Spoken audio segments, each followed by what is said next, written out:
Welcome back, grappling fans. My name's John Evans, and thanks for joining me again today for another Brazilian Jiu-Jitsu tournament match. Today's match is going to be one from the Dream Jiu-Jitsu Baddest Blue tournament. If you haven't been to a Dream tournament, oh, you are missing out. This one was definitely no exception because this one was a blue belt tournament, submission only, no time limit. Some of the matches were long, but some of them were very quick. It actually promoted a lot of action, really exciting fights, and even at the blue belt level, the winner got money. So, oh man, it's just a great tournament. Sean Megami, he's my friend, he runs it.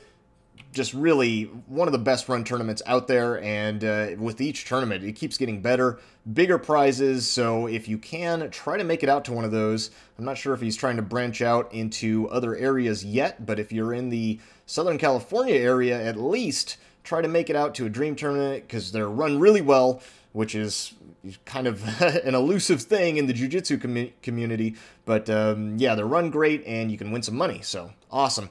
Anyway, this one was sponsored by Nawaza Apparel, which they're a great clothing company. If you haven't seen some of their stuff, I'll have a link to the Dream Jiu-Jitsu tournament circuit down below, and also Nawaza clothing, so go check them out. They are awesome people and they help support the community, so that's always awesome. But today's match is going to be from this tournament, and he is a fan and a friend. His name is Tan Hua, but I believe some people know him as Kai because it's I have no idea. He has two names. He's too good for just one name, so they had to give him two. But let's cut on over to it. He is currently training at Atos, and he is a very good blue belt.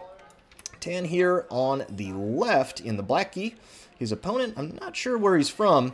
Tan pulls right into guard and trying to go on this arm bar. Oh, and he underhooks this leg, which can make it really tight. His opponent, knowing that arm's in danger, concedes the sweep, but there are no points in here because it's just submission only.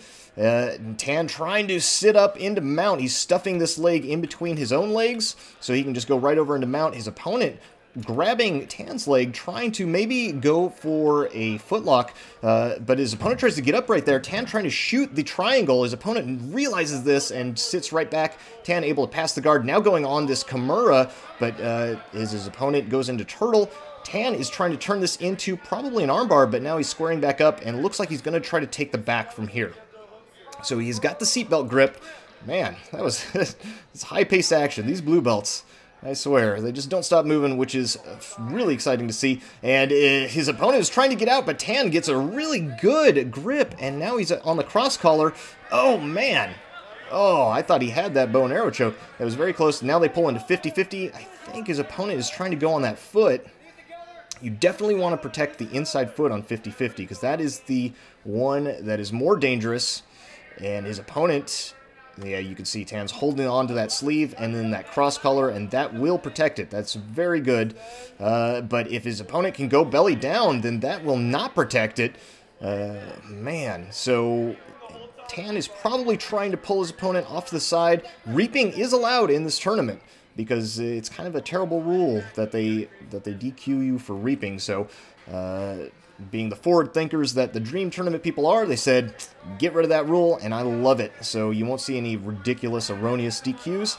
His opponent is still trying to work on this footlock, not able to do so. Tan's pulling him off to the far side so he can't go belly down. Probably a smart idea. Now he's going to stand up. Really nice. And now it looks like, yeah, he's trying to get out of that 50-50. He pushes it over into a leg drag position. His opponent is trying to squirm back into guard, but then settles into half guard. And Tan is going to try to, he should maybe try to cross-face here, prevent the deep half, but his opponent does get into deep half. But Tan sits over to the side. Ooh, that was risky. He got out, but you also can expose your back right there. And his opponent going right over into turtle. I think he's going to end up on top, but at what price? Because Tan is now trying to shoot this armbar slash triangle. Oh, and he's grabbing his own shin. This is very good. If he puts the foot on the hip and he can shimmy back straight, then he should be able to make the angle and be able to lock up a nice tight triangle. But they're nearly out of bounds, so I'm wondering if they're going to reset him. This triangle is loose, it's no good, but if he could correct it, that would work. And his opponent does like a weird backstep there and nearly concedes a sweep. which would have been a big mistake, but now his opponent's in very good position. He's got the crossface, and I think he has an underhook, and he's in half guard, but you really want to make sure to not dip the hip of the leg that is trapped there. He turns it back away, because if you dip it that way, then they'll just sweep you to the far side. It's very easy to do. But now he's out of danger of that. Let go of the crossface, now trying to shoot this knee through the middle. Tan is just trying to hold on to this, and he kind of spins around and puts himself into a deep half guard.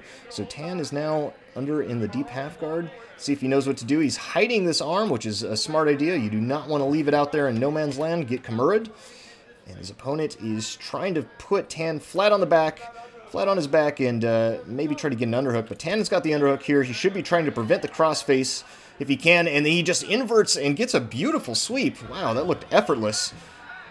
Great stuff from both of these guys. His opponent is trying to go on this foot lock, but Tan spins out. He does the right thing. He's able to bend the knee, and then he back steps. He should try to stand up right here, because if his opponent gets up, he'll be on top. So if he values it, although his foot's here, it might be still in 50-50. I don't think so, though. But there's some funky foot position going on here. I think that is his left leg, maybe. Maybe he's trying to go on an arm lock. I can't see his opponent's bottom arm. But he also is in a nice berimbolo position. If he can grab the belt, then he could just spin under and go for that. But they stand back up. Tan pulls immediately into close guard. And they're just going to reset in this close guard position. Still not out of bounds, so they're just going to keep going where they are. Tan gets this really lovely, deep cross-collar grip. This is fantastic for a lot of different setups, and you can really use it to help break your opponent's posture. And I like the way he's got his angle here. You can see this hand posting, keeping his base that way. If his opponent tries to push into him, you can also pull them with that cross-collar, pull them right down into you, so it can be part of a posture break. And you can also try a hip heist. There's a lot of stuff you can do, and of course the cross-collar choke on the other side is always right there. It looks like that's what he's going to try to do. You can make the grip on the far side first, and then open up the elbow, take it around, and then you already have the cross-collar. I think that's what he's going for, but I'm not sure. But either way, he has broken his opponent's posture down, and in close guard, you never want your chest parallel to the ground, because it is armbar city from there, and at the very least, you have to get your posture back just before you can start to pass. So very few passes can you break the close guard. In fact, I think he's trying for one of them. There's a choke, but his posture was terrible, and like I said, his chest was parallel to the ground. Tan shoots this triangle, and he gets the triangle armbar. Woo! Beautiful stuff. Came off of shooting that the close guard and breaking down his opponent. You don't really see a ton of close guard too much anymore. It's just not as popular in the tournament game, but if you can get there, it is a fantastic position, and congratulations, Tan. Very nice stuff. But it is a great position, and part of maybe one of the things that makes it a little bit more advantageous is that people aren't doing it as much, so people are probably not practicing the defenses quite as hard as they should be, at least as they used to be. But you have to have good posture when you're standing up in the close guard. You could see his opponent didn't. He had his chest parallel to the ground, like I was saying earlier, and that's no good. It's armbar city. Tan able to shoot the triangle, which kind of goes hand in hand with the armbar, and then finish with the triangle armbar. So awesome, awesome stuff. Like I said, great tournament, the Dream Baddest Blue, and they're going to have a Nogi one coming up, so you should check that one out. I will have a link to that in the description below as well. But yeah, that's it for today. Thank you guys for joining. I've been your host, John Evans. Until next time, goodbye.